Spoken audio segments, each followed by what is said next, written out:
আল্লাহর এক বান্দা বাদশা মানুষ, ওনার সাথে সিপাহী ছিল।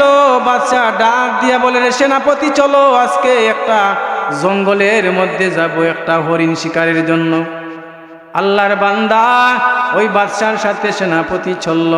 চলতে চলতে আল্লাহর বান্দা জঙ্গলের মধ্যে যাওয়ার পরে হরিণ শিকার করতে যাওয়ার পর আল্লাহর বান্দা ওই বাদশা মানুষ বাঘের মুখের মধ্যে পড়ে গেলেন, বাঘের আক্রমণের মধ্যে পড়ে গেলেন।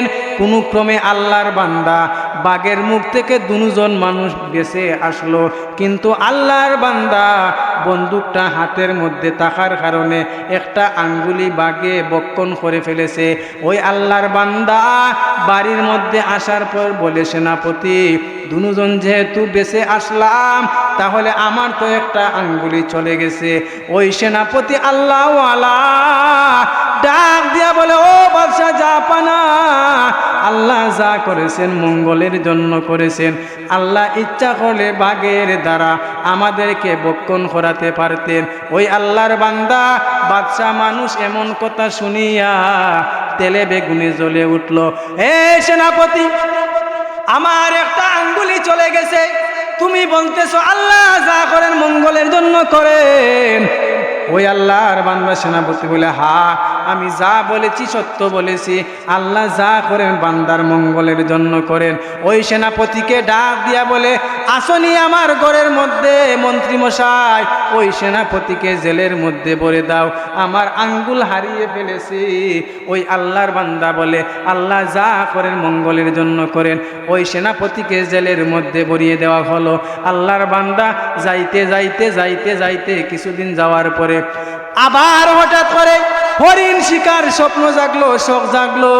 ওই আল্লাহর বান্দা আরো জন সেনাপতি নিয়ে ওই জঙ্গলের মধ্যে হরিণ শিকারির জন্য বের হলেন। আবার আল্লাহর বান্দা যাওয়ার পর যাইতে যাইতে যাইতে যাইতে জঙ্গলিদের আস্তানার মধ্যে যাওয়ার পরে জঙ্গলিদের হাতের মধ্যে বন্দী হয়ে গেলেন। জঙ্গলিরা বলে, জাপানা, জঙ্গলিদের বাদশাকে ডাক দেয়া বলে, ও বাদশা, আমরা তো মানুষ বলি করি, দুইজন মানুষকে পেয়েছি, যদি ওই আল্লাহর বান্দাকে আমাদের শর্ত অনুযায়ী হয় একজনকে মানুষ বলি দিব। আল্লাহর বান্দা ওই বাদশাকে দেখলেন হৃষ্টপুষ্ট স্বাস্থ্যবান মানুষ। জঙ্গলিরা ওই বাদশাকে নির্বাচিত করল, সাথে যে সেনাপতি ছিল উনি হালকা। ওই আল্লাহর বান্দা জঙ্গলির বাদশা এটা দিয়া বলে, যাও ওই আল্লাহর বান্দাকে গোসল করিয়ে আনো, ওই মানুষকে গোসল করিয়ে আনো। গোসল করিয়ে আনার পর বলি দেওয়ার সময় যে সময় গনিয়ে আসলো, জঙ্গলির বাদশাই বলে, তাকে যে বলি দেওয়া হবে, দেখো ওই মানুষের শরীরের মধ্যে কোনো ত্রুটি আসেনি, আমরা তো বলি দেই ত্রুটি যুক্ত নই, ত্রুটি মুক্ত হতে হবে। ওই আল্লাহর বান্দা জঙ্গলিরা যে সময় আল্লাহর বান্দার শরীরটা তালাশ করতে করতে দেখা গেল একটা আঙ্গুলি নাই, ত্রুটি আছে। ওই আল্লাহর বান্দারে তো আর বলি দেওয়া যাবে না।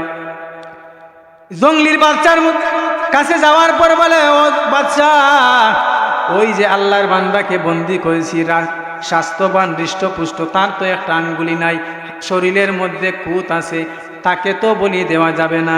ওই আল্লাহর বান্দারা ওই জঙ্গলিরা বলে, ওই মানুষটাকে তোমরা ছেড়ে দাও। ছেড়ে দেওয়ার পরে ওই বাদশাহ ওই যে সময় মাটি থেকে উঠার পর এমন একটা দৌড় মারলো, দৌড়িতে দৌড়িতে বাড়ির মধ্যে যাওয়ার পরে উঠানের মধ্যে যাওয়ার পর ডাক দিয়া বলে, কই আমার বিবি, ঘর থেকে দ্রুত বের হয়ে আসো, আমার যে সেনাপতি আমার আঙ্গুলিটা বাগে বক্ষণ করার পরে বলেছিল আল্লাহ যা করেন মঙ্গলের জন্য করেন, ওই সেনাপতিকে জেল থেকে বের করে আনো। আনার পর বলেন, ও সেনাপতি, তুমি বলেছ আল্লাহ যা করেন মঙ্গলের জন্য করেন, আমি এটার কারণ পেয়েছি, এটার জন্য আল্লাহ যে যা করেন মঙ্গলের জন্য করেন, এটা আমার দিলের মধ্যে আজ থেকে বুঝ হয়ে গেল। তবে তোমাকে জেলের মধ্যে ভরার পরে তুমি বলেছিলে আল্লাহ যা করেন মঙ্গলের জন্য করেন, আমারটা না বুঝলাম, আমার যে কাজ হয়েছে আমার মঙ্গলের জন্য করা হয়েছিল, তোমাকে জেলের মধ্যে ভরে দিয়েছিলাম, তুমি বলেছ আল্লাহ যা করেন মঙ্গলের জন্য করেন। সেনাপতি ডাক দিয়া বলে, বাদশাহ জাহাপানা শুনো, যদি আজকে হরিণ শিকারের জন্য তোমার সাথে আমি থাকতাম, আপনার শরীরের মধ্যে ত্রুটি আছে, আমার শরীরের মধ্যে তো কোনো ত্রুটি নাই, আমিও তো একজন হৃষ্টপুষ্ট মানুষ, আমি তো জঙ্গলিদের বলির শিকার হয়ে যেতাম। এজন্য আমি বলেছিলাম আল্লাহ যা করেন মঙ্গলের জন্য করেন। আল্লাহ রাব্বুল আলামিন বলেন, মিন জুই ওয়া নাকসিম মিনাল আমওয়ালি ওয়াল আনফুসি ওয়াস সামারাত, ফসল ফলাদির উপরে আল্লাহ গজব দিয়ে ঈমানওয়ালাদের ঈমান পরীক্ষা করবেন। এরপরে আল্লাহ রাব্বুল আলামিন বলেন, ওয়াবাশশিরিস সাবিরিন,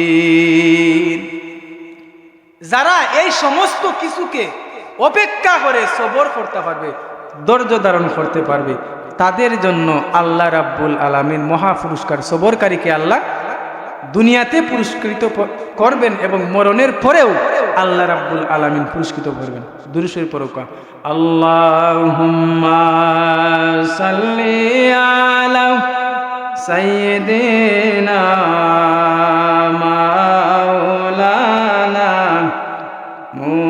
মুহাম্মাদ ওয়া আলা আলি সাইয়্যিদিনা মাওলানা লা ইলাহা ইল্লাল্লাহু লা ইলাহা ইল্লাল্লাহু লা ইলাহা ইল্লাল্লাহু লা ইলাহা